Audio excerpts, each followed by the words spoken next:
Si vous méprisez, vous blasphémez, vous méprisez ce que l'Esprit de Dieu est en train de faire, il est très fort probable que vous n'ayez jamais le don que vous avez méprisé. Et qu'est-ce que Jésus a appelé le mépris? Jésus était en train d'opérer par le Saint-Esprit. Le Saint-Esprit était en train d'agir. Il a chassé un esprit qui rendait un enfant sourd et muet. Et les gens ont regardé, ils ont dit c'est pas Belzébul. Alors qu'est-ce que Dieu peut appeler comme mépris du Saint-Esprit ou blasphème du Saint-Esprit? C'est le fait d'attribuer ce que le Saint-Esprit est en train de faire au diable. Écoutez, un individu peut être un agent du diable qui va dans l'enfer, mais le don même qui est sur lui peut venir du ciel, peut venir de Dieu. Un don spirituel ne vient pas parce que vous êtes forcément quelqu'un de très spirituel. C'est pourquoi ne regardez pas les dons spirituels pour vous rendre vulnérable ou croire que parce qu'un homme manifeste beaucoup de dons, vous allez croire que vous avez affaire à Dieu devant vous. C'est pas vrai. Dieu utilise qui il veut. Il a pris un âne et il a ouvert la bouche de l'âne et il a commencé à parler. Un don de prophétie à Balaam. Tu vas dire que l'âne est devenu quoi? L'âne va devenir ton bishop. Jésus a dit en Matthieu chapitre 7 verset 21, plusieurs chasseront les démons en mon nom, vont faire des miracles. Il dit, je vous dirai au dernier jour, je ne vous ai jamais connu. Retirez-vous de moi, vous qui commettez l'iniquité. Alors, ce n'est pas parce qu'il y a des personnes qui se comportent mal, qui utilisent des dons, que vous allez attaquer le Saint-Esprit.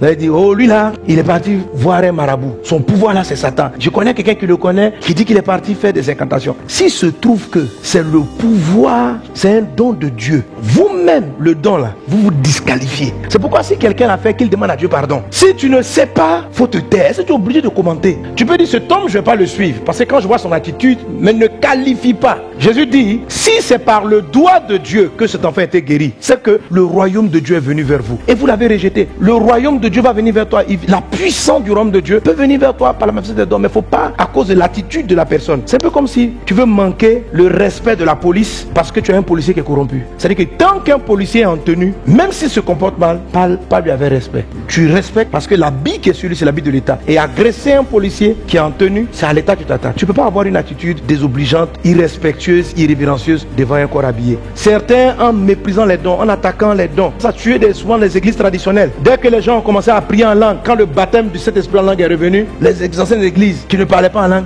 c'est quoi ça? Ça c'est du désordre ça. Ça c'est du désordre. Comment les là sont là? Romakayama, Remara. Et les gens riaient.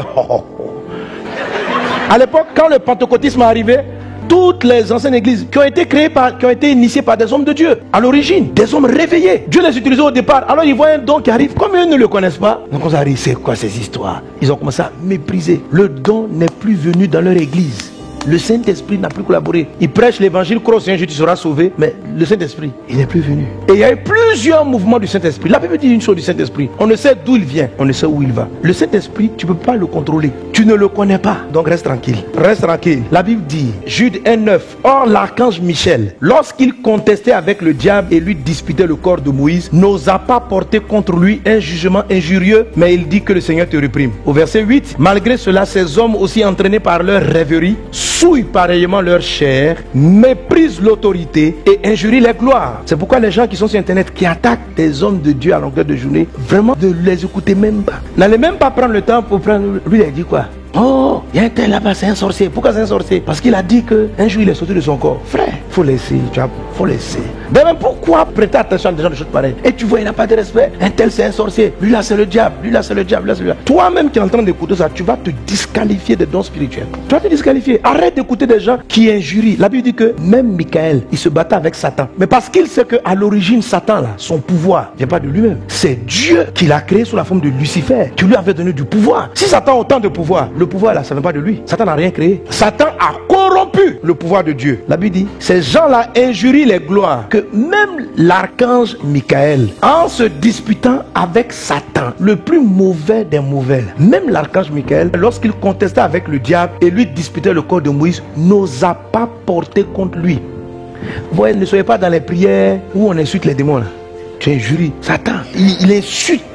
Faut chasser le démon, va-t'en au nom de Jésus. Que le Seigneur te réprime. Mais faut pas injurier. Faut pas injurier ce que tu connais pas. Respecte les gens. Tu vas pas suivre la personne. Tu sais pas d'où elle a tiré ce qu'elle est en train de faire. Tu n'es pas obligé de commenter. Tu n'es pas obligé d'aller faire un post pour qualifier quoi que ce soit. Tu sais qu'il n'est pas bien. Tu dis bon, la Bible dit éprouver tout esprit. Pour le moment là, j'ai pas la conviction. Voilà. Donc moi je suis en mode d'épreuve. Et si vous n'êtes pas sur le même carrefour, prends ta route et puis avance. Prends ta route et puis avance. Donc pour ne pas se priver de dons spirituels, il faut savoir les valoriser. Souvent les gens me voient et me disent mais pasteur, que penses-tu de tel prophète? Que penses-tu? Je réponds, je je pense rien. Je donne des enseignements de principe. Vous n'allez pas m'entendre ici prendre le nom d'une personne et puis dire des choses contre elle. Parce que je ne sais pas. Dieu n'est pas obligé de passer par... Dieu ne va pas passer par moi pour me dire qui il a autorisé, qui n'a pas autorisé. Quand Dieu a appelé quelqu'un, il ne m'appelle pas en conseil. Alléluia. Il ne m'appelle pas en conseil.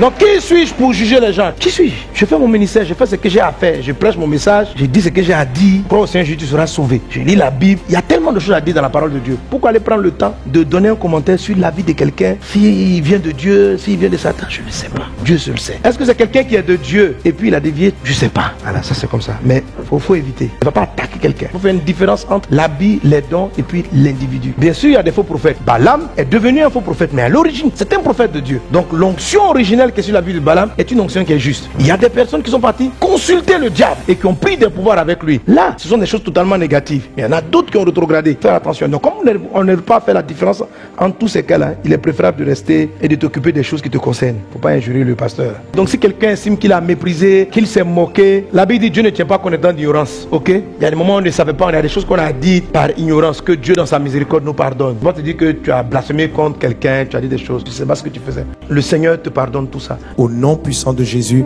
Amen.